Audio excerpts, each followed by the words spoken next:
USD $372 billion is an estimated size. This is the information is from Startup India and the IEBF org publicly available domains. Also, the spend is going to be higher as the life expectancy goes up. The health sector spend would also be very high. Health sector can be divided into many different areas, as one can see here. There is a pharma sector, there's a med device, there's a telemedicine, there's a health services, which includes medical tourism, home services, insurance sector, and a hospital industry. Each sector would definitely require a session of its own. So what we are today seeing are mainly on this health services and telemedicine and including AI, MI into it. These are the areas where our today's speakers are. Health services, Lalit Pai would speak about his journey. And then later Sampath Kuve would talk about their foray into telemedicine much before the pandemic and their kind of solutions that they have for various clinics to manage the queuing systems. So these people were early starters for these areas, and they can tell us, relate both before and after the pandemic, what kind of opportunities exist today. Just before I pass on the whole session to them, I would also like to tell people about some of the funding opportunities that exist. The funding opportunities, we're not talking about the investors funds, or we're not talking about any venture capital, private equity, but just the government grants that are available. We've been beneficiaries of some of the grants, and I would be more than happy to talk about this in case somebody is interested on how to tap some of these government funds. BIRAC, that is Biotechnology Industry Research Assistance Council, they have various kinds of grants that are available. And biotechnology, under biotechnology, medtech also comes under. They also have programs even for health tech per se, using of AI, MI into the realm of health. So these are very transparent system, very good system. One needs to have some patience. You could start working on it. And I've also had close association with Professor Gangadhar, and also on this, he was one of our guides for one of the grants that we had applied. So this is available. And of course, the angel investors, venture capital, those routes are of course available to different people. Today, we also have another speaker, Kailash Nath, who will talk about the investor's perspective in this area. He is again one of the early starters in this particular sector. And he has also gone and funded many health tech enterprises. So it'll be interesting to hear from him as to what he looks for, what he sees, where the sector goes. So with these introductory words, I would like to leave it to Raghavendra Kedilaya. But before I shift to him, I would like to talk about some of the logistics for the talk today. The speakers, my request to you is to stay within the allotted time as far as possible. In case you are going overboard, please allow us to send you some alarm bells or just give you some tinkle.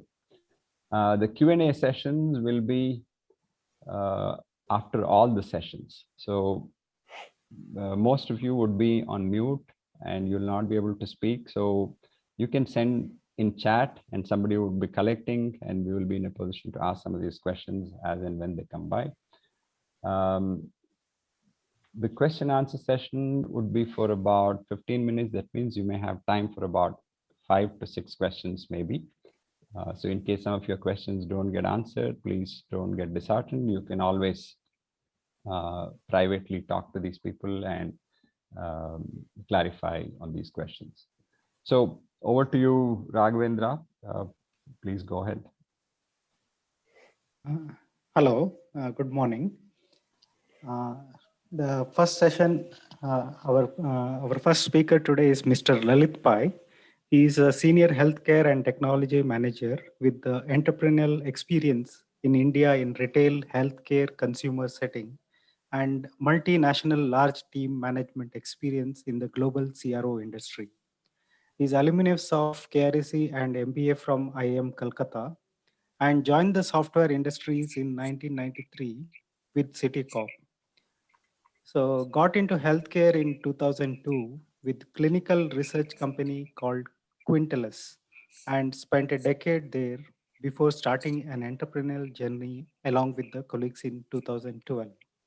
Co-founded Site Space Research for Clinical Research, Site Care Hospital for Cancer Care, and Medwell Ventures for Home Healthcare. Back into clinical research as head of all the things related with data in an Irish headquartered clinic research organization called ICON. He will be speaking on health services Nightingale's journey, opportunities, and challenges. Over to Mr. Lalit. Thank you. Would you help me with the slides or? Yeah, Yeah. okay. I Yep. will share. Thank you.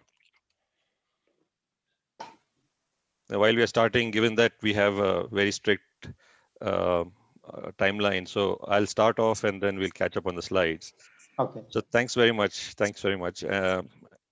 Is it okay if I can start? Yeah, you can start. I will Okay. just share the slide now. Thank you, Mr. Kedila and Hariprasad, for the time to present our journey. So honestly, this is a little bit of a bait and switch because, like Hariprasad said in the beginning, everyone perhaps of you are excited because of health tech. We are not a health tech company. We are a health services company. Our world, admittedly, is not very sexy, and actually, most of it is not even in the public domain. In the sense that I expect most of us would not really be interested in this world of ours till the time we actually need it.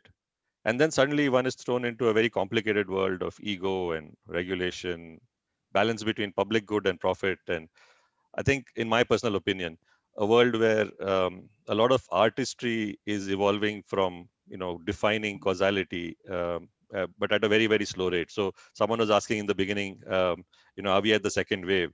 I think the real answer is nobody knows. Nobody knows how we are going to evolve. There is a lot of art and there's a lot of science, and we are perhaps at the junction of art and science.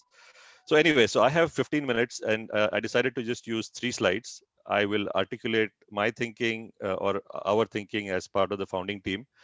And this is not a comprehensive list of thoughts. I just thought I'll use this as a placeholder to generate conversation, and perhaps some of it will be answered, or some of these questions will come up in the Q&A. I'll try and answer some of the what I think are frequently asked questions, but absolutely available to answer offline as well. So if you can go to the first slide, please. My first question that I wanted to answer is, why did we start Medwell? Because obviously I have a background which is as an engineer in the software industry, and have been working in the consulting space. So for a while, the question is, why do you start Medwell? The answer was in 3 parts for us. Firstly, the good news and the bad news. So if you think about the way the Indian healthcare system is organized, not from what Hariprasad said from the revenue side, but from the disease side, the fact of the matter is that non-communicable diseases now accounts for 60% of total deaths in the country. And the leading causes of mortality now are cardiovascular illness, chronic respiratory disorder, basically heart, lung, diabetes, and cancer. Those are the 4 big things that kill most of us. And this is, I would say, a big change from, say, 20 years ago, where infectious diseases was the biggest killer. Um, so the change, I mean, and just to put it in perspective, I know a lot of you have this data, but just to put it in perspective, diabetes alone is predicted to affect roughly 10% of the population. And this is the diagnosed diabetes. And then it's estimated and around 15% are at pre-diabetes level. And diabetes has a lot of downstream impact, not just the fact that you are living with diabetes, but I can hear some background noise, I think. Is that a question or? I hope not. Okay. So the issue with non-communicable disease, or NCD, as we call it, is not the disease itself. The issue is living with the disease, because these are chronic ailments. They take a part of our life, and it means that. So if you look at the way that statistics around life expectancy works, we've been increasing this dramatically over the years, and it's currently now, I think, 70 and increasing, which means that all of us should expect to live far beyond 70. All of us should expect, given the statistics, to live with chronic disease. So what is the solution? And the interesting thing is, the solution is not in the hospital or clinic, because for a lot of these diseases, there is no intervention in terms of surgery, or there is no intervention where you need to meet the doctor every day or regularly. There is a lot of stuff that needs to be done, but at home. And it's like monitoring, injections, wound care, physiotherapy, things of that sort, where you have to live with the disease as it starts evolving over a period of time. So we have all individually perhaps experienced this. And what we felt was, there is no clear brand, there is no clear process, and there is no clear leader for treatment at home. This was really the focus. But that's really the, shall we say, the public position. My honest reason for starting Nightingales or Medwell, as I'll talk about a little bit detail, is more sort of a romantic opinion when we started saying we should be able to advance healthcare. So one of the questions I heard in the beginning is, how can you help us? How can you help people? And in my mind, the difference between healthcare and disease care is very real. Healthcare is preventative, and disease care is addressing the disease post facto. And our initial hope was that we can provide comprehensive healthcare model for people at risk of developing disease. And we actually developed a physical and a mental model for improving healthcare. Unfortunately, I find, at least maybe at that time, in 2012, people are not interested in health. People are interested in, at least in long-term health. They're more interested in living today life and then figuring out when disease happens. So we started off at that point, but then we very quickly moved to disease care. Uh, the other point that I wanted to make was that, we've heard financial jargon. We've talked about economics of compounding interest. Uh, but every one of us wants to have a healthy life in the long term, but it's very difficult for us to break it down into what is now called atomic habits. If some of you, I'm sure, have read this James Clear book, who's now a best-selling author, how you can take a goal, break it down into small modular chunks, which give you like a 5-10% improvement, but have continue doing it persistently.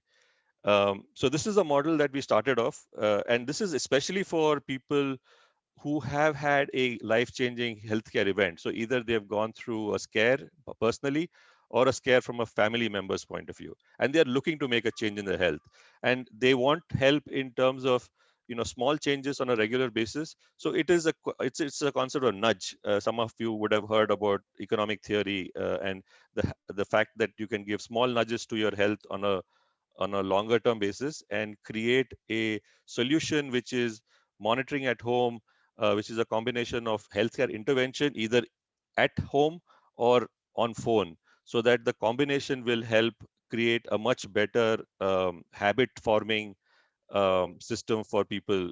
And that's really the third leg of our problem that we're trying to solve. So essentially, can we create some model where, very similar to healthcare, the healthcare idea, but directed at a specific system? So perhaps a person has had a heart attack and is now recovering and wants to figure out, how do we get back to a lesser risk situation, or a person with post stroke. And as it turns out, I'll come back to this later, but we got a lot of traction from this in South Africa. So we've got operations now in India and South Africa. And in South Africa, insurance companies are now paying us, and they're paying us to nudge their customers, because ultimately, for their customers to avoid repeat hospitalization is a big deal for them, both financially and regulatory wise. So if they can help their customers avoid rehospitalization, they make far more money. So they pay us to nudge their customers. We've had a lot of discussions with Indian health insurance companies, but we haven't had that kind of success yet. So this is really the first few thoughts on why. And it should be very fairly clear what we did. So we set up a home healthcare business.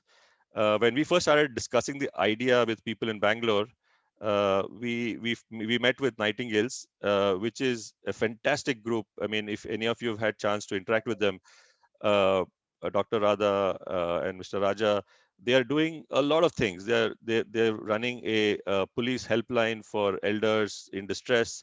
They're running a hospital for dementia in Kasturi Nagar, but they also had a home healthcare business which they were running from a center in Kasturi Nagar. And they said they felt that their bandwidth was limited, and they said, would we buy their home care business? So we started off with that, with 30 people in Kasturi Nagar, and right now we are in the 1,500, maybe close to 1,600 people across India, and another 600 people in South Africa. So that's how Nightingale's home care still continues, though Medwell Ventures is actually the brand or the company operating under Nightingale's home care. So that's the first part, the why and the what. The second one, can we go to the next slide, please?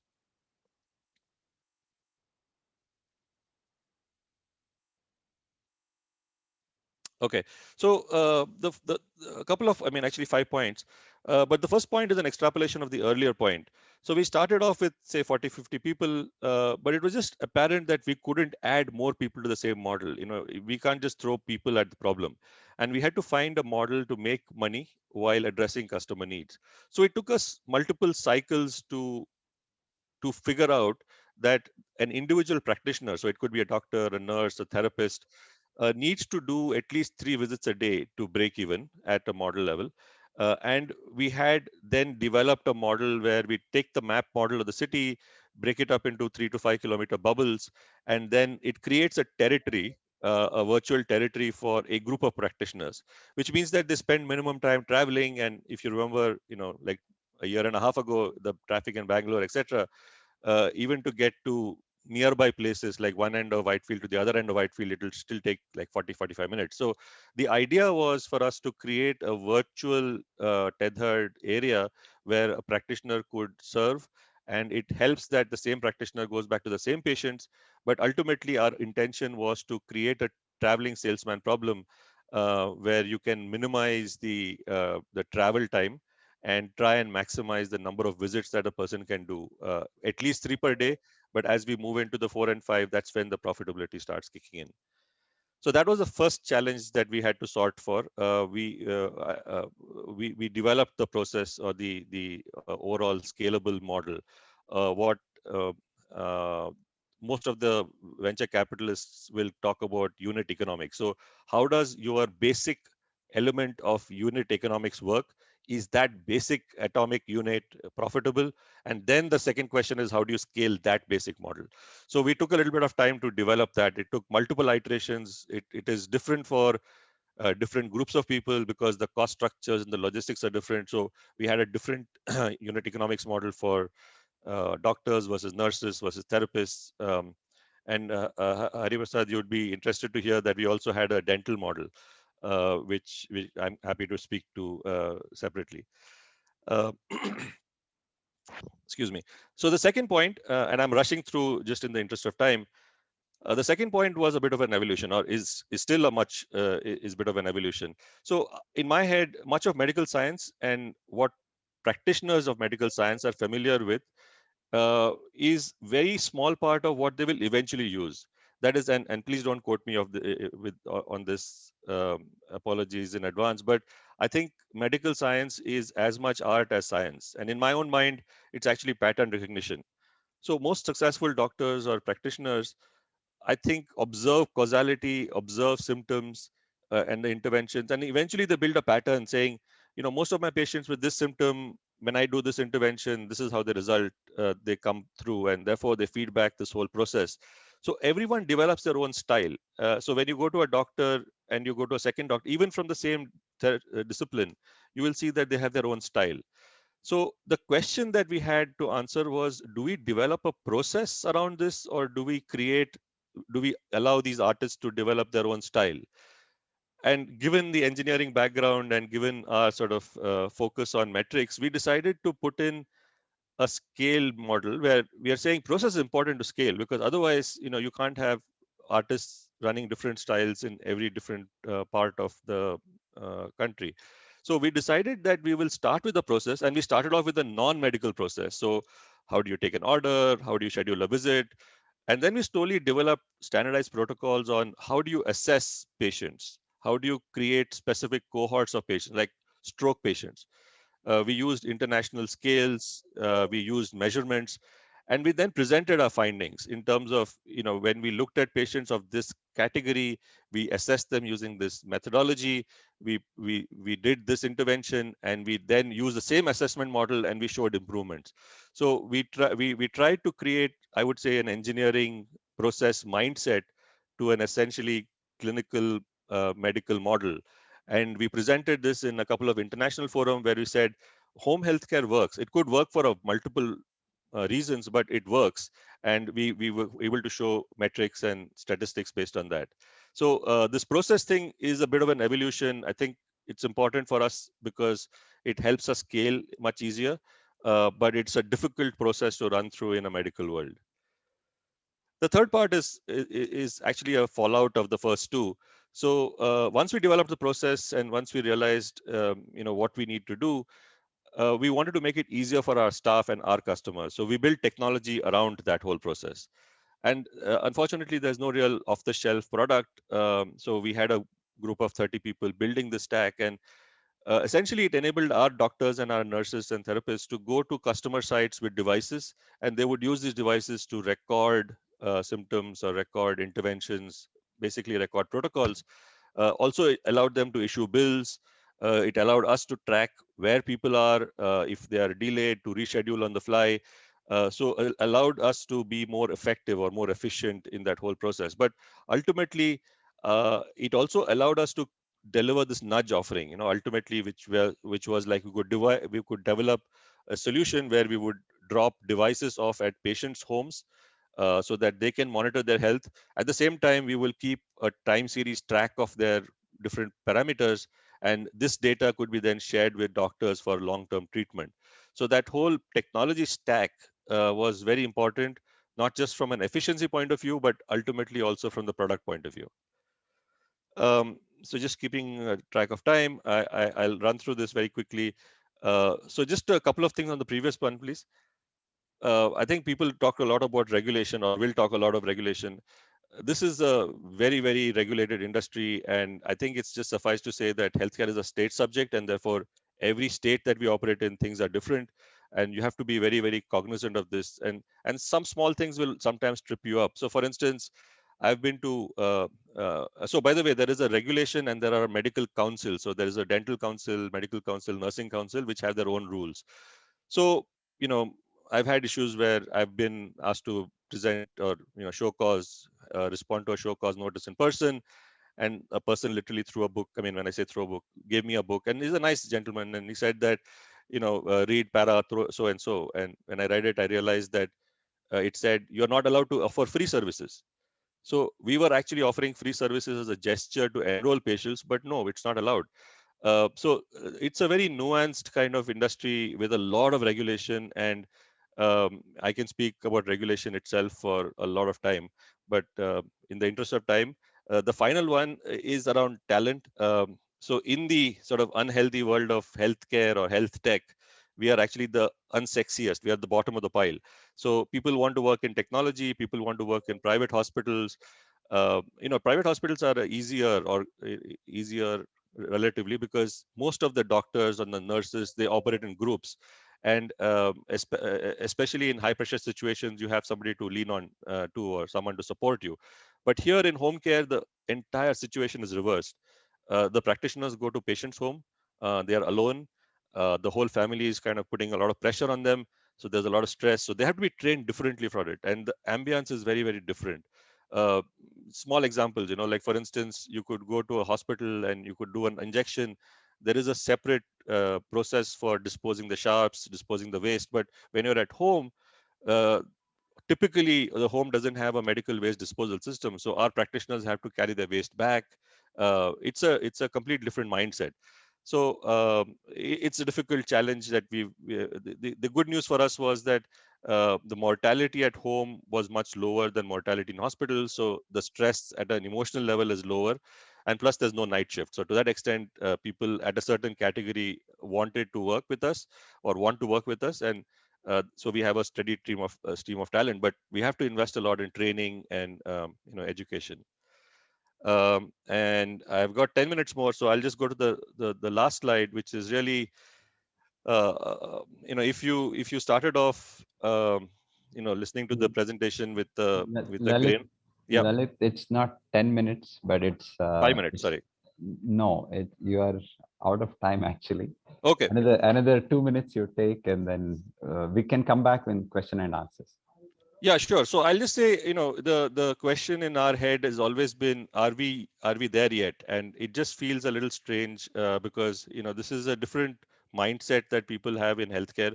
So, for instance, I think that healthcare is sometimes not treated as a priority.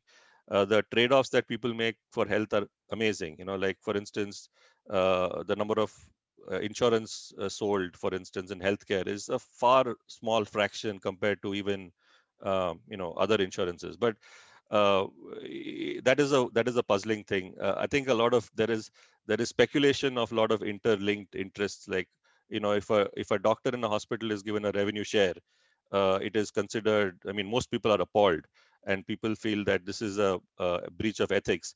Whereas the government has introduced production linked incentives for manufacturing in India, or mutual funds give advisory commissions to people for advising people on their investment, but that's considered okay. It's actually, there are rules about how much you can give, uh, but for medical, so there seems to be a higher bar for ethics in healthcare, which is interesting. And finally, I'll say that we are the industry that we operate is a difficult industry for our staff. It is a high pressure. This is a jargon I heard while I was speaking at many of these job fairs, and I realized that ours is a standing job because people are on their feet. They are always working with patients, whereas most people prefer sitting jobs. They prefer, say, radiology jobs where they can sit and analyze stuff, or they prefer in the shall we say second edge of the platform, they prefer desk jobs or administrative jobs because they can sit in an AC room and work, because otherwise it means standing and serving patients. So there are a lot of headwinds. So it is a long road ahead. I just wanted to make sure that people feel that there is a lot of expectation, there is a lot of interest, there is a lot of opportunity, but it is a long road ahead for success. So thank you very much. I'm sorry if I've run out of time, but I'm happy to answer questions later.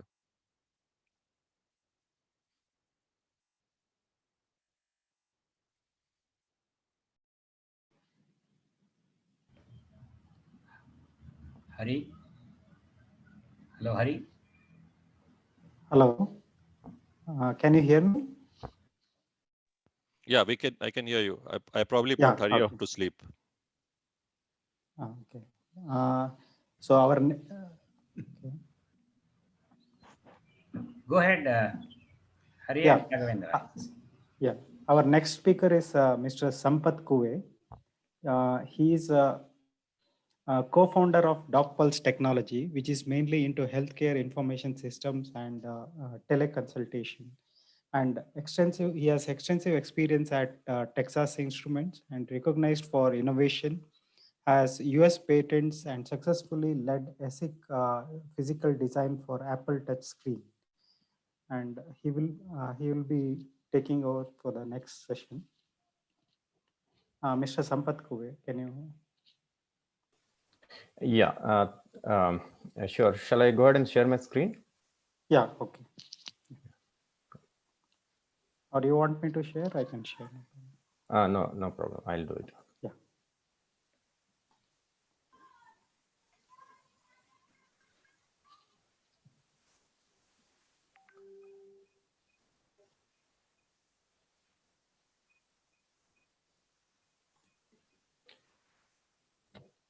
I hope all of you are able to see my screen.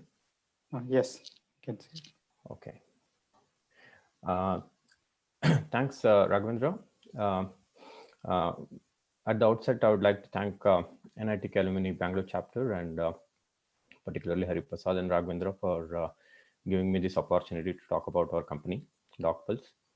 I hope that our entrepreneurial journey and experiences that I'm about to share with you will be informative and insightful to all of you. So first, a bit of introduction to our company, DocPulse Technologies. It's a health tech company providing software as a service and teleconsultation solutions to healthcare providers. We provide services to, starting from small clinics to large hospitals. We were incorporated in the year 2012 and are based in Bangalore. We're currently completely bootstrapped and we have no external investors. We serve customers mostly in India and few other customers in abroad like UAE, Africa, Australia, Bangladesh, etc. To give you an idea of some high-level metrics, our platform currently manages about 3.5 million patient visits annually. We have more than 3,000 doctors on our platform who are using our platform in some way or the other. And we have more than 200 customers using the SaaS solutions that we provide for a variety of healthcare operational needs. And over a period of 8 years, we have built deep expertise in building, optimizing, and scaling enterprise class cloud systems. We have spent time understanding the economics of the cloud platform and how to optimize it and keep the cost lower. This is our team. DocPulse was founded by me and my co-founder Prashant Hegde. We both are from NITK 97 ACE batch.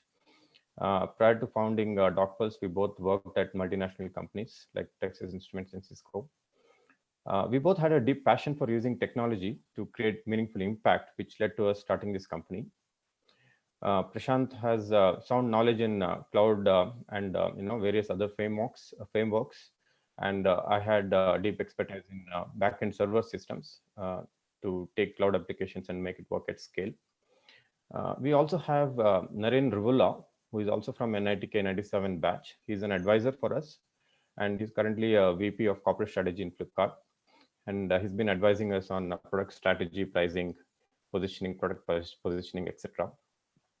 And we also have Amit Tiwari in our team, who is also from NITK 97 batch. He's helping us as a sales consultant, and he has many years of experience in sales and marketing side of things. So with that, I will just start with our journey.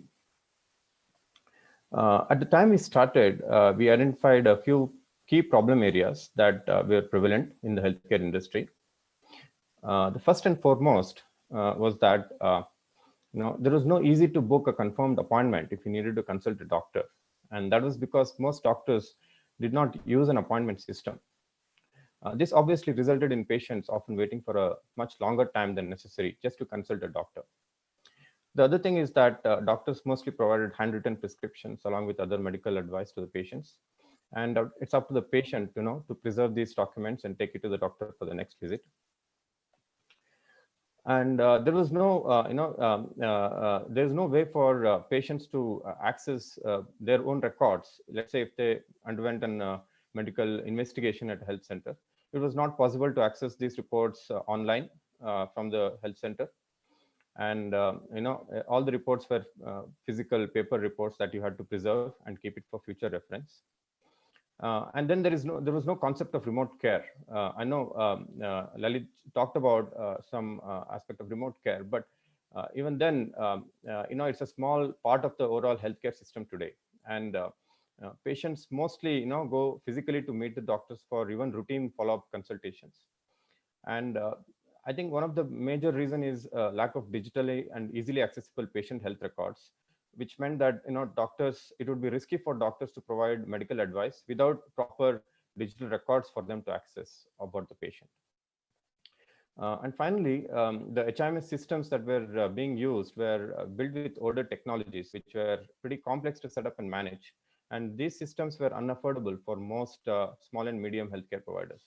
So, hence many small and medium healthcare providers did not use any software. So I see that most of these problems are prevalent even today. And, our goal back then and even now is to use the power of modern technology and internet to provide easy and affordable systems to the healthcare providers, and which can address these problems. So that's how we started. And uh, I would like to talk about our first product. Um, our first SaaS solution created back in 2012 was an easy to use and cloud-based appointment system for doctors. It enabled online appointment booking and sent SMS confirmation and reminder messages to patients. And clinic and hospitals could integrate their booking, integrate our booking page to their own websites. And our first customer for the solution was a hospital called Vikram Hospitals in upscale Bangalore. We worked very closely with their team to make their team succeed, or make the solution work well in their large setup.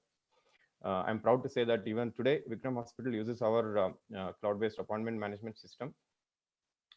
And then we were approached by another hospital chain called Vatsalya Hospitals to try out our appointment system. Vatsalya, unlike Vikram, it provided affordable healthcare to middle and lower middle class population in and around Shimoga, and mostly in the women and child care segment. And they faced some unique challenges. They had about 100 to 200 patient visits per day, and 80% of these visits were for pediatric consultation. Many patients used to come from surrounding towns and villages. They all had to come early morning and take a physical token to consult the doctor. Average waiting time experienced by each of these patients was approximately 3 hours. This resulted in huge crowding at the hospital, and with crying babies, toddlers, making it worse. And so much waiting meant that it's a loss of an entire day's pay for the parents coming with their child to the hospital. And since patients, once they come in, they cannot be turned away without consultation. Doctors many times would get overworked, probably working late into the night. And there was no easy way to communicate. If a doctor is unavailable for some reason, then the patients many times would come to the hospital and figure it out that the doctor is unavailable. So these are some of the challenges they faced. And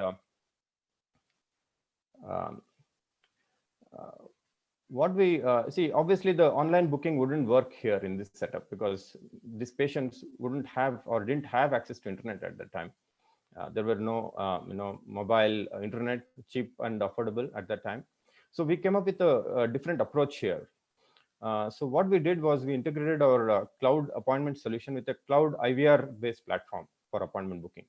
So what this enabled is that a patient could call a dedicated appointment booking number from the comfort of his home and block an appointment time slot in 1 minute.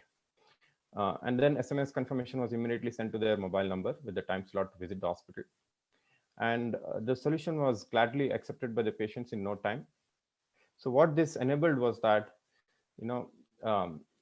the crowding at the hospital or the waiting time at the hospital, came down from 3 hours to just 15 minutes. Then the crowding obviously completely eliminated. And the number of slots that the doctor would give on any given day were fully controlled by the staff and the doctor. So this enabled doctors to limit the number of patients that visited the hospitals. So that would automatically avoid overworking.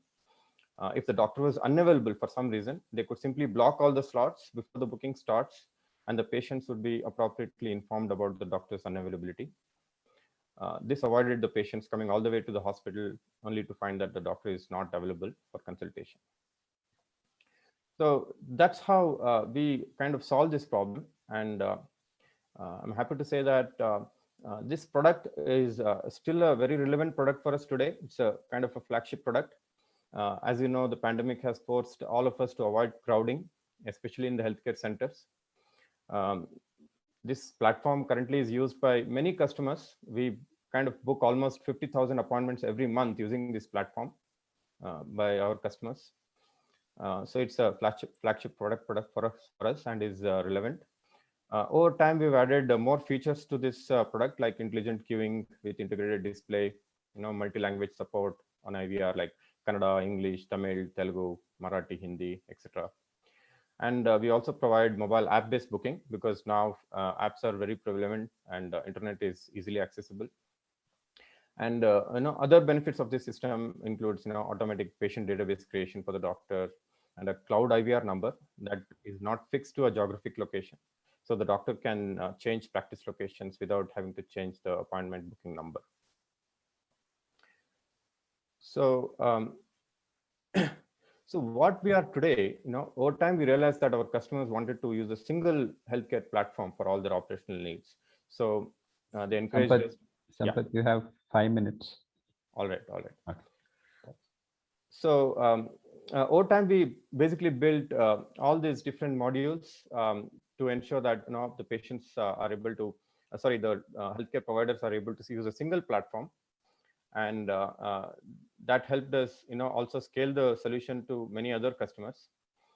While building these solutions, we try to kind of answer some key questions, like how do we ensure patients do not have to wait at every stage, or how do we ensure healthcare data and billing data seamlessly travel across various services, and how do we deliver world-class patient satisfaction.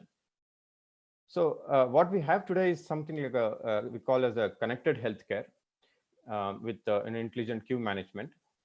And once the data is entered into the system, this data seamlessly moves from one module to another without ever needing to enter twice. And the other thing is that sometimes data can be used from one module to other. For example, if the doctor is prescribing a medicine, he would have the information of whether the medicine is available in the pharmacy, and then prescribe it. And that way it avoids patients having to go to the pharmacy and find that the medicine is not available. Doctors can share their prescription and EMR data with the patients via email. Also, they can share it with other doctors. Patients can access their medical records and lab reports on their mobile phone via our mobile app. So basically, that's how we have structured our overall solution. And this is the market segmentation.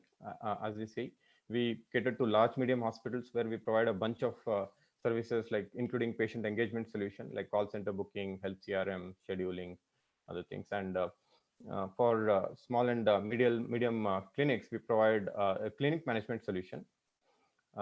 We also provide, recently we started providing telemedicine as a service to all these segments. And actually, telemedicine thing is a pretty interesting thing. We already had I wanted to touch upon this aspect here. Prior to this pandemic, we already had a telemedicine solution that we used, that were used by a few customers of ours, mainly in diabetes management and dermatology spaces. And they used this as an alternative to in-person and follow-up consults. Once the pandemic came in and lockdown started, suddenly there was a huge demand for our telemedicine solution. So doctors were more than willing to learn how to do consultations over online calls, and also create digital prescriptions. So once the benefit of teleconsultation became apparent, now we believe that there's a big shift in mentality towards adopting telemedicine by both doctors and patients. So this is the market opportunity that we that is in India. It's estimated about $5.5 billion of market opportunity by 2025. Government of India has also deregulated telemedicine, and IMA has laid down clear telemedicine guidelines so that legalities are clear for both doctors and patients. So our telemedicine platform, it's basically an end-to-end solution that we offer as a service. It basically enables doctors to come on board and create their own schedules with payments, and the patients will be able to download our app and book a paid video consultation. And at the scheduled time, they can do two-way video audio consult with including chat, and then they would get an e-prescription. And once the e-prescription is generated, if they have a pharmacy, the prescriptions can be served with the medicines. They can ship directly to the patients. Actually, we believe that we are in a very unique situation where, since we provide a complete SaaS solution, and then now we provide an integrated telemedicine platform, we are uniquely positioned to provide a seamless and comprehensive end-to-end patient journey. we have the capability to manage virtual visits as well as physical visits. So if the doctor uses our platform, there is little difference in the way he records the EMR data and provides a treatment plan to the patient. And due to our complete HIMS SaaS offering, integrated telemedicine solution offers a differentiated platform to our customers when compared to other competitors like Practo or Empine. So when we started telemedicine during the pandemic, just a minute now. Okay, all right, thanks. So Motherhood Hospital, which is a chain of hospitals, was one of the first hospitals that partnered with us, and now all their telemedicine completely is run by us on our platform. They have presence in about 15 centers in India, and after that, subsequently we were fortunate to have many other hospitals join us, like Mahavir Jain Hospital, Sagar Hospitals, Ramaya Hospitals, some hospitals in UAE, etc. And we conduct we have completed about 15,000 video consultations since the pandemic began, which is a very positive sign for us. And some of the key challenges that we face to scaling in India, I would like to mention here is that Indian market is a very price sensitive market, and many healthcare centers do not use software even now. Doctors are very skeptical about data security in cloud-based solutions. They don't believe that the data is safe, and many times hospitals require physical presence for deployment for multiple days. Healthcare staff and their skill levels are pretty low, so training and support is also challenging. We need to put a lot of custom flows and features for each provider. And one of the main thing I've seen is doctors are not comfortable entering data into medical records, online or digital medical records, and which makes the healthcare providers very slow in adopting patient-centric technology solutions. This is where we see our future going. We have mastered the software part of the teleconsult. What we are looking at is integrating the hardware part, like wearables, remote diagnostics, and other devices at home, so we can provide much more meaningful teleconsultation. And in the future, I see that we have an ability to use both artificial intelligence and machine learning to drive creation of very nifty tools for both doctors and patients to manage their healthcare. And I think that is going to be a very huge opportunity going forward, aided by the current pandemic that has created this awareness. That's all from my side, Hari. Thank you again, and I can take up questions. Thank you very much, Sampath. So yeah, we'll move on to the next speaker, Raghavendra. Can you? Thank you. Our next speaker is Mr. Kailash Nath. He serves as Vice President with the investment team at Bharat Innovation Fund. Prior to Bharat, he was the investment associate with Unitas Seed Fund, another early stage investor in companies building technology solutions for the masses. Kailash comes with a healthcare management background, having served as Vice President at Corporate Office of Narayana Health, one of the leading hospital chains of the country. He has completed his MBA PGDM from IIM Bangalore and has bachelor's in E&C from NITKSAA and he is a CFA charter holder. Mr. Kailash Nath, over to you. Can I share my screen? I have made some changes in the deck, so I'll use the latest. Also, Vijay, have you added him as a host? I think it says host. Okay, good, very good. Okay.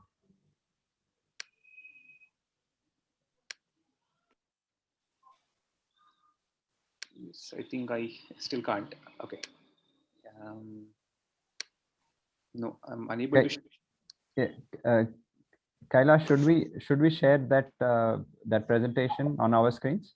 I've made some changes, so I thought I'll share the one that's latest. Okay. Wait. Yeah, Kailash, you are a host now. Okay. Yeah.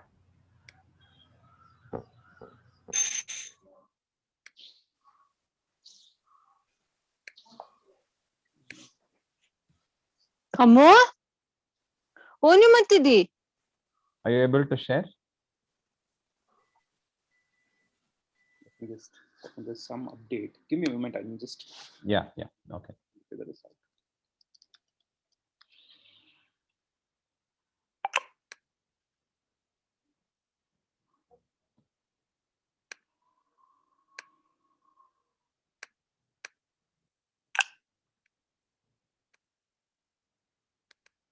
Yeah, are you able to see my screen? Yes. Yes. Okay. Okay. So let's get started then. I'll try to keep my session short. I'll try to complete in 10 minutes time. One of the things that I've learned in life is you learn more from discussions than presentations. So I'll probably stick to that learning. So thank you for the introduction. I'm part of the investment team at Bharat Innovation Fund. Just a 2-minute introduction about what we do. We're an early stage venture capital firm. We invest in companies with deep tech. So for us, deep tech is globally competitive, technology-led, technology IP-led offerings. So I'll break each of those terms. So technology IP, which is differentiator coming from the technology itself or what the company has built, as compared to maybe scale or pricing or other modes. And it has to be globally competitive, which means we aspire that the companies that we invest in become top 10, if not top 5 in the globe, in the world, within maybe 2 or 3 years of time, right? That's the aspiration with which we come. Thesis is that companies with a strong tech moat are more successful in their own space of operations compared to others, and this is of course true with some spaces, true with other, more may not be true with others, but we look at specific areas within which deep tech plays a great role. Healthcare is one of the areas that we are interested in. And just as a disclaimer, right, I mean, most of what I cover in the next 7, 8, 10 minutes, feel free to disagree. One of the things that I've learned early on in my venture capital stint is that I've come to learn why Einstein was so important, or why was he so right when he said that reality is a very persistent illusion. So my reality might not be your reality. So feel free to disagree. Don't take this as a sort of advisory. I'm here to offer the perspective that some of us as venture capital investors have picked up over the last few years. But coming back to Bharat Innovation Fund, we invest in companies based in India, which can spread their wings globally. Like I said, become the top few in the world in their during their existence. We invest anywhere between $1 million to $2 million in pre-Series A, Series A, Series B stages. These definitions can be very subjective again, but we typically come in at a stage where we know there's a deep tech that's built, probably even validated. Validated through maybe some of the potential customers of the company. And the company is ready to scale, have a pipeline of customers who are in advanced conversations and so on, right? So execution and scaling of the tech is what we encourage, or what the entrepreneur would be doing from the investment that comes in, right? So move on. These are some of the just minimize this. Some of the companies that we have invested in. We have 7 companies in our portfolio so far, ranging from media tech to oil and gas tech. We have one investment in the financial tech space. We have a company called VFrace, which the financial services space, helping with NLG, or what's called a natural language generation. Still India's only NLG company till date. PlayShifu, which is in the space of toy space, leveraging AR, augmented reality, as a way to build a user interface as the kid plays, right? It's a combination of physical kits and a mobile app. So it's a brilliant play on the AR layer that they have built in. Zumata Biologics is the only life science investment so far. They are in the immunotherapy space. So immunotherapy is what's catching up now. So instead of treating your body with medicines which will suppress the symptoms, the idea is you awaken the immunity in the body, which will help the body fight the disease itself, right? That's the perspective of immunotherapy, and Zumator is using it for cancer to start with. Firecomps is a recent investment in cybersecurity space, and we look to make more investments. Since I'm talking about healthcare here, I and a partner at the firm, we are evaluating a couple of investments which are in advanced stages of conversation in the medtech space. So maybe 6 or 8 weeks down the line, if we meet again, probably I'll have more to add to this list. Right, so that's probably some of the investors who have invested in us. Philips, one of the noteworthy names here is the Netherlands team of Philips Venture, the CVC, the corporate venture capital arm of Philips. They're invested in us. It's probably the first fund investment that they have ever made. So that's probably a privilege to us, and also in some ways a way of building expectation on us that we'll deliver. So yeah, I look forward to doing some really good investments in this space too. Just to give you an overview of VC, or which venture capital asset, right? I mean, most of you would be knowing this, but just to put the subjectivity, like I said, in context. So a VC fund is a combination of capital coming from general partners who are the founders of the fund, and there's capital coming from limited partners, financial investors. So typically it's in the ratio of 298. So if the fund has 100 rupees, you have 2 rupees coming from the GPs and remaining 98 rupees, which coming from the limited partners. The investment goes into the company and the company scales, and maybe within 4 or 5 years time, there's an exit. Either the company gets acquired or there's a much larger investor who comes on board and provides an exit to the existing investor. That those have got proceeds, and proceeds go back to limited partners. There's something called carry. I mean, there's a fixed return that general partners generally promise the LPs, the limited partners, and anything beyond that, which is made as an IRR, what's called internal rate of return, which is the CAGR of the fund money. The additional thing is usually split between the limited partners, general partners. So that's where the most of the compensation is. So it's this what's called skin in the game. So it's incentive to the GPs to make very good investments, which will scale beyond a point, which will provide stellar returns, which will actually get to a stage where we cross the threshold where the additional exit money is actually shared between the LPs and GPs. So it's that's the model with which venture capital works. Important considerations for you to keep in note. And I say this because I mean, I keep getting a lot of questions from a lot of entrepreneurs I meet saying that so many wonderful businesses that you don't invest in. And I would like to say that venture capital is not the right investment route for a lot of businesses that we see around, and that's okay. There's nothing wrong or bad about it. Because VC comes with a lot of constraints. There's a return expectation, like I said. I mean, since this is a risky asset class, because you can't sell once you invest in a company, you can't sell your holding to another investor very easily. So it's a lack of liquidity, as we call it.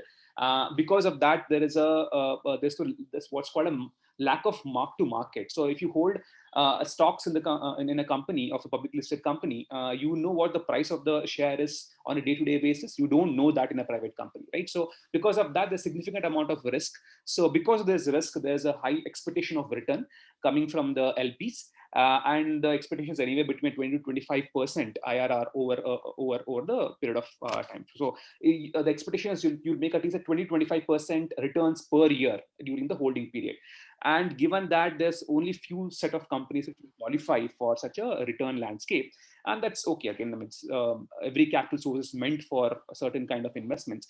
The fund timelines, the expectation is that the company, the fund will return money within 6 to 7 years of investment. I mean, beginning of investment, what's what we call as a first close. First close is when the investment from the VC fund starts, and the expectation from LPs is that the money will come back within 7 years. So you can't invest in, say, companies which will take very long range to exit and return. Like, for example, you can't invest in hospital business or brick and mortar businesses, which typically don't gel well with the venture capital model. Probably will do well with the private equity or later stage investment model, but might not be a VC model.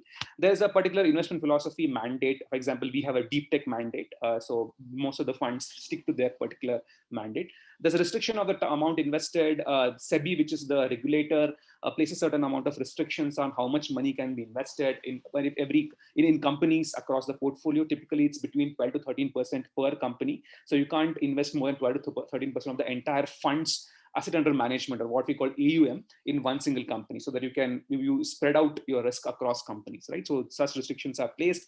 There are reporting requirements. Every quarter, we have to send out reports on how the companies are performing, updates to every LP that has invested in our fund, and we have close to 35-40 LPs, and every quarter we have this 1 or 2 weeks blocked out where we are doing only this reporting requirements, right? I mean, we have a CFO, we coordinate with her, and this is the kind of sort of, I wouldn't call it grunt work, but I think there's a lot of sort of desktop work that needs to be done to be enabling accurate reporting process.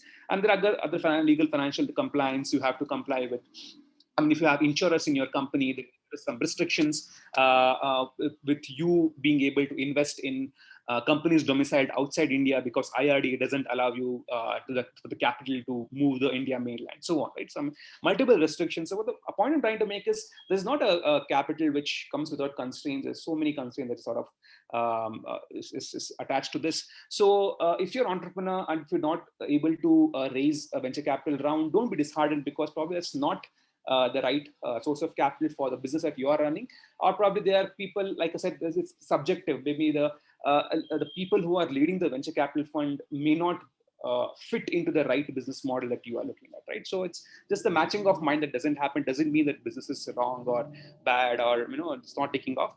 It's just the way the nature of the beast is, right? So just to give you a quick PC perspective of healthcare, and again, I'm trying to list down some mutually exclusive sectors. There might be companies which look at multiple of these sectors, or maybe companies which are applied to more than one subsector here. So just quickly to take you through the way I look at healthcare as split across these 5 buckets. One is service delivery, and this could be hospitals, this could be let's say this could be pharmacy chains which deliver a particular service or a product.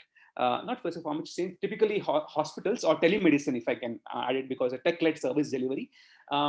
This could be also, say, home healthcare, as I mean, Mr. Lalpai is also on the call. Home healthcare is his forte, is also something that I would categorize here. You leverage technology to deliver service at the bedside or at the doorstep of the patient, right? Then you have pharma drug discovery, which is generally discovery of novel molecules or generics also, or it could also be manufacturing of the generics at a scale, right? So that's sector that I'm looking at. The third is the marketplace or apps, where probably you can search for a doctor, like your Practo, you have search for a doctor, you have book appointments. Or maybe you can search for, there's several business models I've seen in the UK where you can actually search for individual physiotherapists who are sort of freelancers of sorts, quote unquote, who can come home and provide physiotherapy services. So I'm referring to those health apps and so on. And there's SaaS or workflow, which are a couple of 2 or 3 categories here. One, there would be HIS or HIMS, or it could be AI enabled. I mean, these days you hear a lot of artificial intelligence led solutions, right? Which are more diagnostic assist. So there are companies which are doing assistance to doctor who is providing interpretation on a X-ray or an MRI. So diagnosing conditions in a very, very early stage, leveraging artificial intelligence. That's the sort of solutions that we have here. Or it could also mean a DICOM based radiology sort of platform, which helps connect smaller hospitals with experts and metro stations, metro hospitals, right? So teleradiology, etc. So that's what I refer to as SaaS workflow. The last bucket is something that it's slightly a niche segment, but I see a lot of innovators working on this. These could be materials or novel, say, nanotechnology based materials, or it could be some normal wound healing solutions, which have which is a material based one, which innovation on the material, underlying substrate of the material, which helps either in quick healing of a wound, or it could be used as an implant in a surgery, which can go well with the body, which provides minimum resistance to the body's recovery process and so on. Kailash, we 2 minutes, please. Yeah, okay, sure. So I'll quickly run through the rest of the thing also within 2 minutes. So these are the perspectives that, this is the sort of subsector split that I have. I mean, there can, like I said, there could be companies which fall into more than one, but I try to make it as mutually exclusive as possible. Just the 4 areas of opportunity that, I mean, there are many more, but coming from a deep tech standpoint, and these are the ones that come to mind. So one is a remote chronic disease management. I think one thing that COVID has really taught us is that in the area of in the times of pandemic, if you cannot meet your practitioner, I mean, telemedicine is the way to go. And I think for chronic disease management like the diabetes, I think there is no need to really meet your doctor every now and then. I think we leverage technology. Once the doctor has a baseline of your health condition, the remaining management can be done remotely. And I've seen some very interesting companies who are trying to gauge the sugar levels using sweat trying to gauge mental health conditions through voice, etc. I think that's what I would put this in this bucket. So second is intelligent solutions for geriatric care, and we are an aging population. I think conditions like say Alzheimer's disease or say brain degenerative diseases, and applying intelligent solutions to catch these conditions in early stage, I think will go a long way in treating these people. And of course, third one is mental health. I think, again, like I said, pandemic has showed us how important the state of mind is. I have personally looking at a company based in Russia, which is trying to develop mental health assessment through vocal biomarkers. So depending on how the person speaks, their pitch, their tempo, their stutter, etc. The idea is to gauge the emotional condition of the person. So such deep technology or a novel technology using something as simple or simple looking like voice to help enable maybe a diagnosis of depression or stress, etc. That's what comes in this bucket. And then the fourth one is AI plus digital diagnosis. We see a lot of radiology being used to treat patients based on an evidence-based treatment. But if this can also be used for diagnosis for drug research, for example, you have multiple. For example, you have a company like Zumata, for example, right? So, which is trying to develop a molecule for particular set of cancer. They start with 1,000 molecules, which they keep testing out and get to one single molecule. But by the time they get to a clinical phase trial, if AI can be used to shorten this funnel quickly, I think there is an opportunity to put out a drug much quicker in the market. So I'm using using that analogy to build in intelligent solutions to help fasten the entire drug research process. I think I'm running out of time, but quickly to show you the evaluation criteria. Broadly, what we call is a TTT within our firm, what's called a team, which is the founding team, tech, or the TAM, which is the targeted addressable market, which is generally how big the market is, how is it going, etc. And what's called a tech, which is a combination of how good the competition is in terms of what are the other existing alternatives in the market for that particular condition or that particular disease condition, and the differentiation that the company brings to table in terms of tech for us. So that's what we call tech TAM team internally in the firm, and that's the first question we answer before we bring up any opportunity for investments. And unit economics, I think Mr. Laithpai touched upon this. I won't go into details of this. And exit options, probably one of the most important one of the most important points for us is how good the exit will be, because a venture capital firm makes money when they exit the company, not when they invest in it. So this might not feature into an entrepreneur's list of important things, but it's pretty important for a venture capital. So just to leave you with those evaluation criteria. Nothing else to add. So sorry, Prasad, if you want to take it forward. Hey, thank you very much, Kailash. Wonderful session. Really, I mean, all three sessions have gone on excellently, and we are probably a little bit late on time, given that we wanted to end at 9:30. Udupai, I'm thinking we will have some time for question and answers, right? 5 to 10 minutes. Yeah, I think we will proceed. 9:35 will sharp close. Okay, you can take 7 minutes. Okay. Everything shifted by 5 minutes. Is that fine? Yeah, 10 minutes. Okay. Yeah, 9:25. What, 9:25? Yeah. Okay. Okay. Yeah. Okay. Yeah. Thank you. 9:40 we close then. Okay, please. Yeah. So some questions, Lalit. I mean, it's you talked about the atomic unit, which the way that you address the specific units of your business. It could be traveling salesmen, assessment models, and talent management. And particularly on talent management, tell me, how do you motivate people?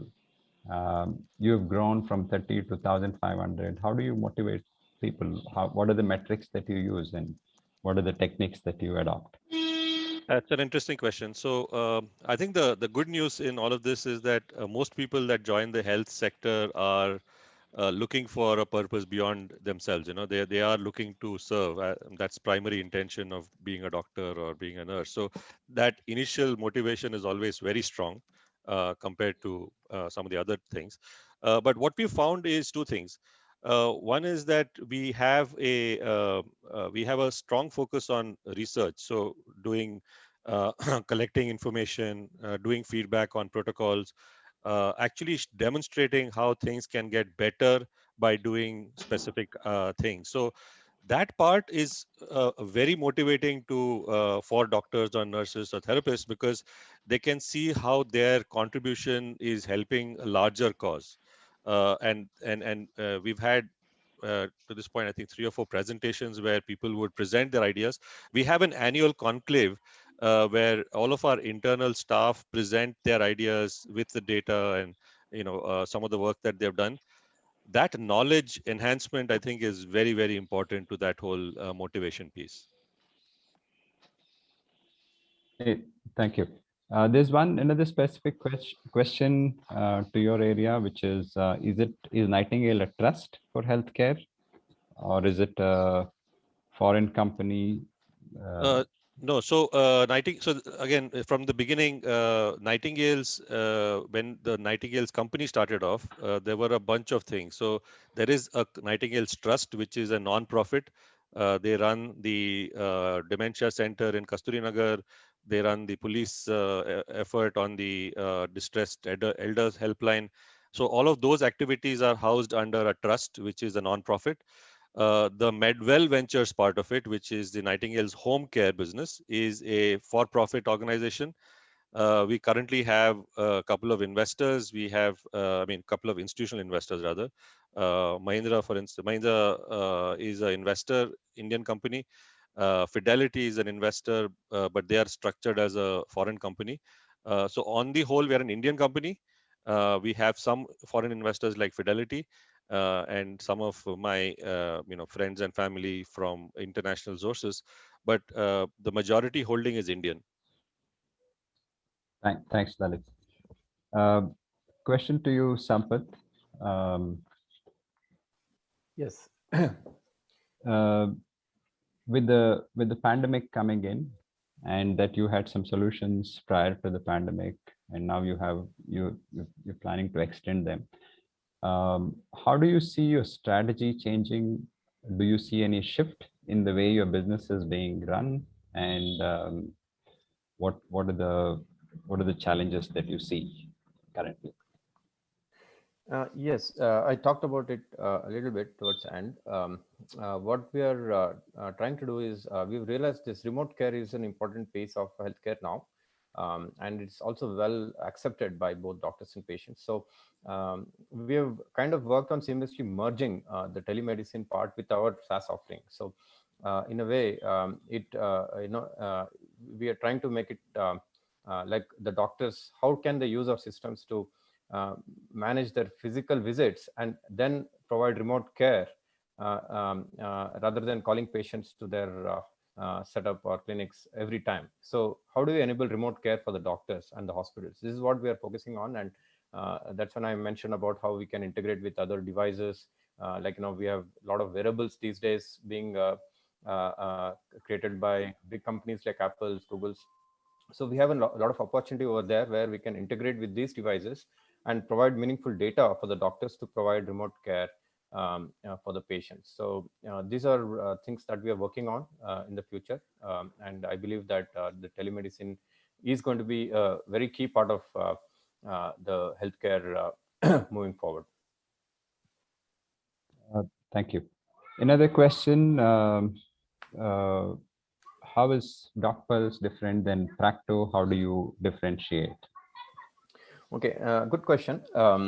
Yes, we've also struggled, but then I think one of the key differentiators between us and companies like Practo is that we are healthcare provider focused, whereas Practo, M-Fine, and these companies are more focused towards the consumer or the patient who is the ultimate payer for the healthcare service. So we work with healthcare providers and doctors, and we treat them as partners, and we give solutions to them. And they in turn use our technology to provide their healthcare services to their patients. And I would assume that that would not be the case for Practo and other similar companies. So our focus has always been to enable the healthcare delivery partners to do better in their own job. Thank you. Question to Kailash Nath. What might be a good way to identify angel investors for a startup engaged in novel material for a patient care?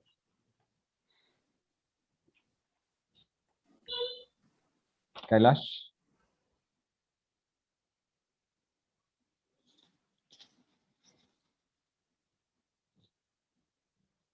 Kailash, are you there? Am I audible? Move on to next question, Hari, please. Can you hear me? Yeah. Now, yes. Yeah. Could you hear the question, Kailash? Hello, am I audible? Yes, you are. Yeah. Did you hear the question, Kailash? No. Could you repeat that? I think I lost connectivity.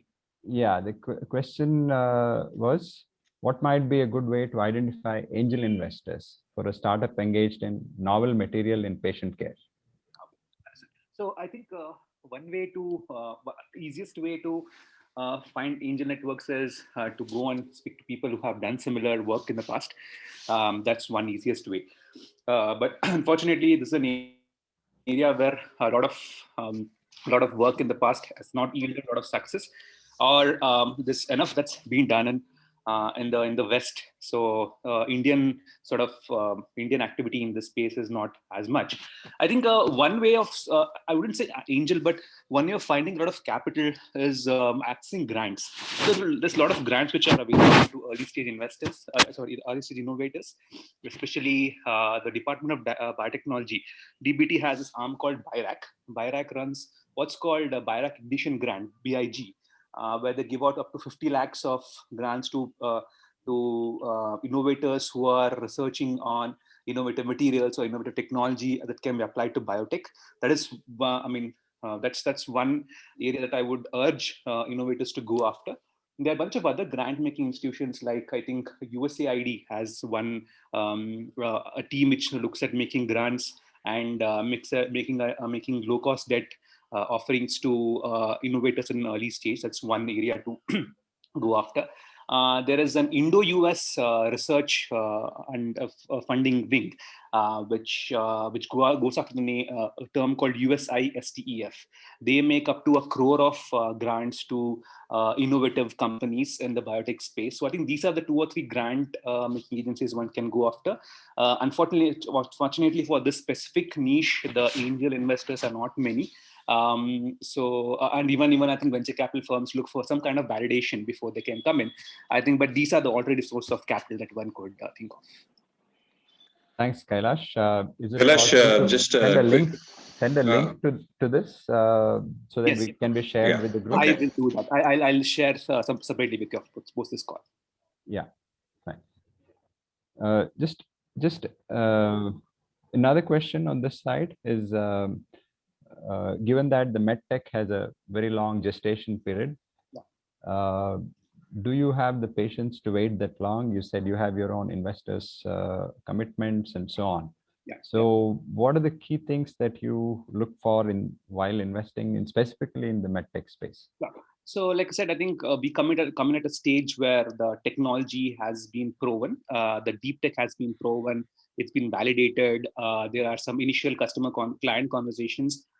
So typically come at a stage where the company is ready to hit the market. So we come at really early stage or a pre-seed stage. So there is some validation that we are keen to look for before we invest in. And what typically we see is we are a young fund, so we have completed maybe 1.5 years into our existence. So we still have about a good 4.5 years to go. So we are open to investing in companies which will even take maybe 3 or 4 years to exit or give us an exit. But what we see is a lot of venture capital investors in the country, unfortunately, not very forthcoming to very long gestation period. But there's one opportunity here that I see that a lot of strategic players in respective segments are coming to tie up with with companies in their particular sector. For example, Philips, as I say, because they are investing in us, they're looking to work closely. I mean, maybe acquisition or maybe a strategic engagement where they have a revenue share agreement with multiple startups in their areas of interest, like could be medical equipment, like MRI, CT, or it could be area of telemedicine. It could be in the telecardiac monitoring.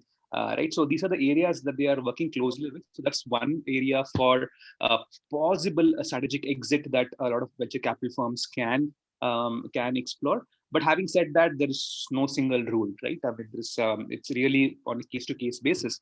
There is definitely risk to it. How can we mitigate the risk is a question that we keep asking, even post our investment into the companies. Hey, thanks, Kaila. One last question we have, and that's for Lalit, and that's all the time allows us. Lalit, there's still a lot more opportunities to offer home care at district levels. So is the question, is there? Yeah, is there? So I have mixed feelings. We've done some research, some test studies, say for instance in Chandigarh. The convenience factor is not very strong because the time to travel to say the hospital or the doctor is not very high compared to the bigger metros, and therefore the opportunity I think is a little bit smaller in the metros, but sorry, in the tier 2 cities. But perhaps there is an opportunity in underserved areas in the district areas for sure. Okay, good. Hey, thank you. Thank you very much. I think that's all the time allows us for this session. So before I hand over to Udupa, on behalf of Raghavendra and I, and also the NITK Alumni Association and the Breakfast Group, I thank Lalit Pai, Sampath Koi, and Kailash Nath for coming over here and making these presentations, giving us insights and opening up this sector. Our own knowledge and the queries and questions we have greatly improved.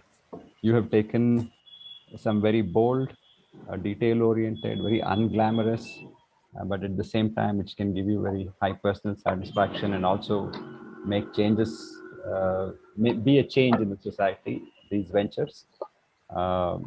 Please continue with all your strength, and here is wishing you all the very best. And thank you very much once again.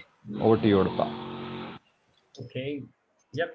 Thank you, Mr. Hari and Mr. Raghavendra. And thanks to the great speakers, Mr. Pai and Mr. Koe and Mr. Kailash. And that was great. You know, a big round of applause for all of you. Okay. Thank you. And okay, so let's move on to the, we have been 10 minutes late today. And yeah, we'll go as per the schedule. Just let me know if the slide changes. Okay. Okay, we have the next one is Mr. Ramakrishna. He'll take 1 minute to update us on this NGO initiative from Mr. Ramakrishna. Mr. Ramakrishna, come online and please. Yeah, good morning, all of you. Ramakrishna, 1980 chemical engineering batch. On the slide that you see on the screen, for those of you who are not familiar, we started a trust called the SNEHA Trust, and the support organization around it called the Rotary NITK SNEHA. And we run a program called Vidya Unnati, which is focused on children, students at 8th, 9th, and 10th standard who come from an under.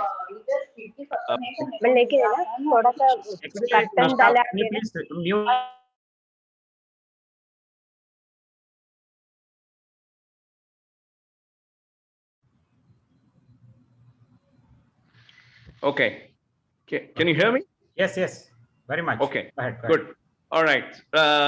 So I'll just repeat the last 5 seconds of my talk. So the Vidya Unnati is the name of the program in which we support underprivileged children while they are at 8th, 9th, and 10th. And our hope and our wish is that we continue to support them as they go into professional courses.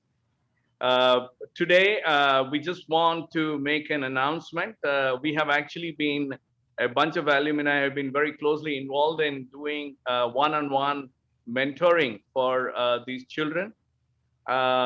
So during this call, we just want to seek whoever is interested to come and join us as a mentor. So we will assign one student to you, and then you will do telephonic mentoring, followed by an occasional physical meeting with with the student, and you have this great opportunity to transform, the life of the child, and support on a continued basis in his studenthood. It'll also be an extraordinary experience for you. This is something that we can guarantee you. And my email ID is down below, ramki@learninglabs.co.in. Please get in touch with us, and I can assure you that it will be a transformative experience for you as well. Thank you. Okay, thank you, Ramki. Thank you.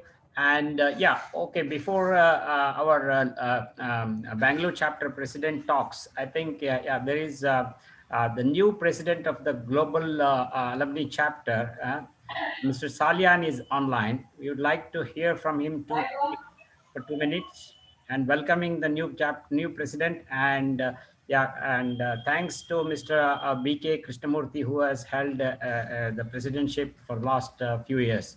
So thanks and to him, and welcoming the new president. Yes, Mr. Salyan. Thank you. Yes. Your Bangalore chapter is doing a very good job of having breakfast meeting every month, and the topics you have selected are superb.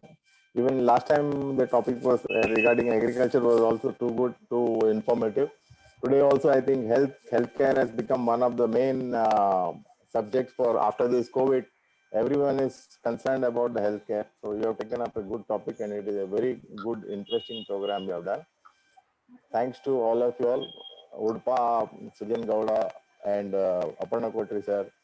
All of you all are doing a good job. I hope all the other chapters also start doing such type of programs, so that it will be a initiative for all of us.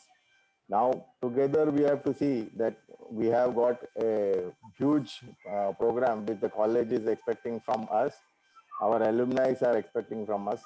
Together we will have to work together and see that we are able to do a wonderful job in the next 3 years after what has been done by BKK. So we request every one of you all to participate actively in the alumni activities, and all the best for Udpa and team for doing a wonderful program, and requesting all the other chapters to follow suit. With these few words, I'll just hand over back to the main program so that they don't get bored with our speech. Okay, thank you. It's okay. Thank you, Mr. Salyan. Yeah, welcome. Yeah, thank you. Good. And next on to Mr. Basavaraj, our Bangalore chapter president. Basavaraj. Yeah, hi, good morning. Thanks, Kirti. I'm again saying a few words out here. Okay, Udupa has been doing a wonderful job. What I felt today is, the wonderful speakers, and the subject was so interesting. The time was too short for us. I think we should, with the pandemic coming to a kind of a slow pace, we should get on with conclave. we should look at that, so that will give a much more time for people to speak and understand and try to see, how exactly they could make use of the experience these people have shared till date. Okay, just to give a kind of an update from the Bangalore. Okay, so Bangalore chapter that we have formed a new team. Even though that I took over about a year back from Shashi, but the pandemic kept all of us quiet. The last Saturday that we have added people to the team, and now the team is full. Just let me mention the people who have been on board currently. We have Muralidhar as a vice president, Ravi Haldipur as a vice president, and Sanjit also. He got relieved from the global committee, and we have just pulled him into the group as a vice president. They will take up a lot of initiatives and try to make Bangalore chapter as vibrant as possible. And then the founder of this breakfast meeting team, Rashekar, okay, so he is the secretary, so he will do multitask, multi-activity. I mean, he has that energy to do it. I mean, he will take it up and try to do it. As a joint secretary, we have Akhil. Akhil, most of the Bangalore people know him. I mean, he's a go-to man at any activity, any kind of a function that we take it up and try to do it. He's going to be the joint secretary. And as a treasurer, that we are going to have a senior person, Dalit Padi. And this is the team which is going to work. They have drawn up a calendar of activities, and the traditional activities which we have been doing it, we continue to do it, and we add few more things which we thought, I mean, we should look at it. So we have a hands full. To begin with, there is a kind of a Bangalore NITK marathon that coming up in the next month. Shanks, Shankaram, he's been a man behind this, along with Krishnamurthy, so who started, a couple of marathons, run marathons. So Murali is going to, take this initiative and try to see, how exactly that we will try to at least 5 to 10K kind of a marathon that we do at about at least 500 to 1,000 NITKs, try to pull them and try to make this activity as a kind of a successful activity we're working upon. So we need to run any of the activities, we need sponsors. So I appeal to the people who have been here. See, this kind of a announcement that which we want to make it will make it will help, Udupa, if you could give us some kind of a time in the beginning, so that we can appeal to the people to come and join and help us with the sponsorships, so that these activities, we don't have money in the chapter, so we need to raise monies from these activities and run these effectively. And if any surplus remains, so that will remain in the kind of as a corpus towards the chapter per se as such. Okay, so this is we have, and apart from that, we have put in some kind of executive members to guide us properly. In Bangalore chapter, Ganesh Kudwaji is one of the executive members, and KT Chandrasekhar, we call him as KT fondly, and Kulu was here in this particular meeting. So these are the people who are going to help us to see, things have been put in place, and calmly, we take up every activity and move on. So that's where that things that we're planning to do from Bangalore chapter. Okay, and NITK website is almost in a launching stage. The final touches are happening, so that is was been pending for a long time, and that will add more people to come along and interact onto this.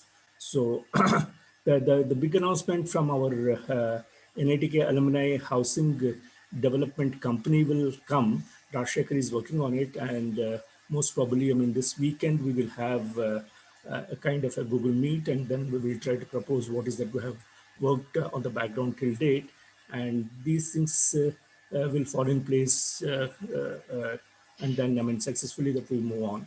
So this is the activity which has been happened the last 1 month, and my sincere request to the team of this entrepreneur breakfast meeting people, to see that we get onto a kind of a physical meet, because that gives us much more kind of coming together kind of, it will have more impactful. Otherwise, what happens is initially that we'll have 80 people, and at the end of it, there will come with 20 people. So the whole thing gets diluted. So even though that we've been successfully doing this, that will help us to a great extent. Thank you so much, Urpa. Thank you so much, Aparna Kutri. Sujan, you've been doing a good job. So, slowly that we'll try to go and get into a kind of a physical meeting in time to come. Thank you so much. Thank you, Mr. Raj. Thank you very much. Yes, the physical meeting, I think we will try to put a poll, and maybe from the financial year of this year, that is April onwards, let us see how slowly we can take into the physical mode. But I think with all these experiences of this one, I think we may have to think about hybrid mode, where there is a physical meet plus people from everywhere, part of the whole globe can meeting, Absolutely. on Zoom. I think the hybrid mode we should go into. That's Good what my suggestion. feeling. Let's see how the poll goes. Okay. Thank you, Mr. Raj. Thank you. And Sujan, do we have a time for this group photo session? Yeah, we have time. So I request everybody to switch on their cameras. Okay. And be on the, what is that? Okay. Sir, also you need to stop the screen share for the group snap. I had to stop it, right? Yes. One second.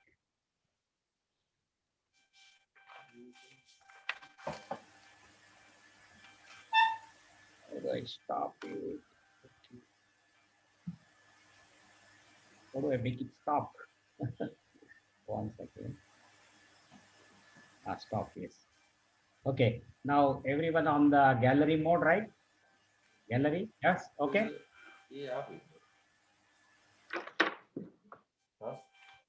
Yes. On the gallery mode right now, Sujan, can you?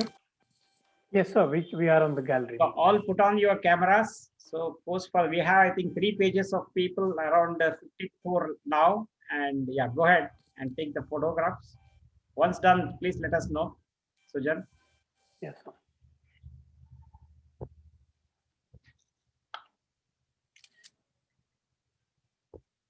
Okay. Hi, Udupa. Hi, hi. How are you? Who's that? Udupa. I'm not able to. Yeah. Shiv Kumar. Huh? Professor Shiv Kumar from RV. Shiv Kumar from RV. Okay, Professor. Yes, yes. Good, sir. Thank you. Okay. So once done, Mr. Sujan, is it done? We are done. Yeah. Okay, thank you. Thank you. Just I get back to this one. And those of you who are on on the chat session, I had sent a slido.com, right? So slido.com is a live chat session wherein you can put your opinion. And are you able to see my screen? Hello? Yes. Yeah. Yes. Yeah. See, okay. This slide is very for today's topic, health tech. You see that all those brown arrows are the ones which are the timelines is there, 2015 to 2020, 20 to 25. So what is expected as per Frost and Sullivan? What is expected in health tech to come in the years to come? Okay. So this is very nice slide which I shared on the screen. So people can get engaged in those areas as we go ahead, you know, in the health tech area. This is also, I think, shared in the group. That's okay. Now, okay. Now, this is the time when if you are all on the chat, okay, start presenting. Okay, 1 second. Do you see the poll is open on your laptop or on your mobile? Do you see the poll? Can you share the link? Yes, I have shared the link in chat, but otherwise go to www.slido.com, SLIDO, okay? And put the code as 17FEB21, 17FEB21.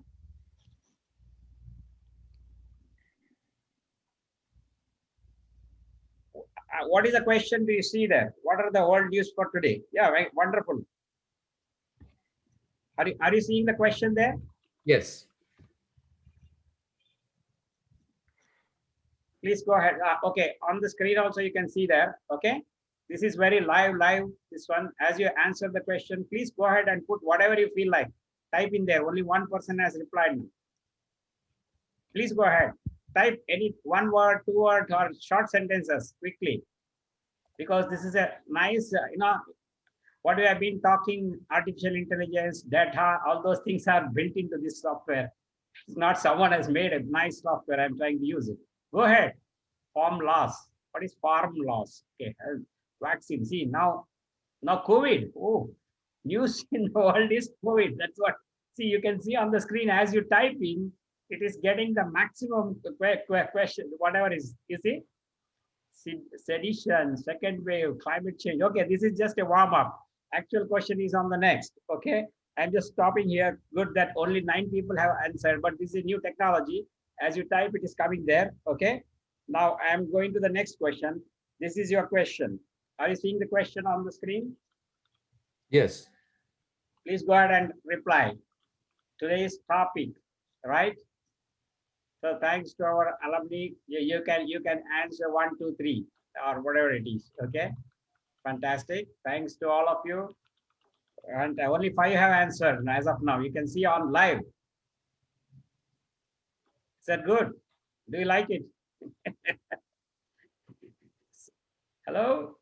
Yeah, see, as you answer the question, you can see here, 19 people have replied out of 48. So NITK alumni has to go really high tech using all these things. Right? Okay, maybe. Okay, stop the second question. Thanks a lot. And the next question is very important for us to move in our breakfast meeting in the days to come. So we meet on the third Wednesday of every month, and these are the topics we thought of having. And you are welcome to answer 1, 2, 3 on that. So based on your input, only 9 have replied now. Okay, great. So based on this, we will fix the topics and identify the coordinators. So, and also the speakers, and it has been going well. So going further, we'll also give a different level to this way of meeting. Okay. Okay, 23 have answered out of 49 people. Good. So thank you very much. So that should be good enough. Yeah, clean tech or water tech, I think that is the winner. As Mr. Kotri sir also was after this. I think we should focus maybe water, maybe the one we'll focus in the next meeting on 17th March. Okay, thank you very much. So I go on to the next slide and thanking wonderful job by the coordinators, Mr. Hari Prasad Rao and Raghavendra Kedlaya. Thank you. Thanks a lot. A big clap. Thank you. Thank you. Thank you. Thanks. Okay, and yeah. So all the speakers have done wonderful, the core committee, everyone. Thank you very much. So see you all on next, again, 17th March with a new topic. Thank you. Okay. Thank you, Raghavendra. Thank you. Thank you. Good job. Thank you very much. Thanks. Thank you. Thank you.